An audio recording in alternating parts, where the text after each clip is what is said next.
যতই প্রোপাগান্ডা ছড়ায় তাদেরকে স্পষ্ট করে বলতে চাই যে তাদের সেই সব প্রোপাগান্ডায় আজকের নারীরা ভীত নয়।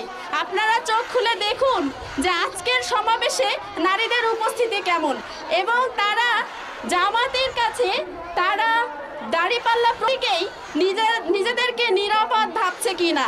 আজকে আপনারা যতই প্রোপাগান্ডা ছড়ান, এই প্রোপাগান্ডাটা ছড়ানো হয়েছিল বিশ্ববিদ্যালয়ের ছাত্র সংসদ নির্বাচনগুলোতে, কিন্তু সবগুলো নির্বাচনেই তারা একে একে ব্যর্থ হয়েছে। বরঞ্চ দেখা দিয়ে গিয়েছে যে নারী শিক্ষার্থীরাই ইসলামী দলকেই বেশি সাপোর্ট করেছে। আমরা আগামী 12 তারিখ দেখতে চাই যে তাদের এই যে প্রোপাগান্ডাগুলো মিথ্যা, এই প্রোপাগান্ডাগুলো মিথ্যা যেন আমাদের দেশের নারীরাই প্রমাণ করে দেখায়।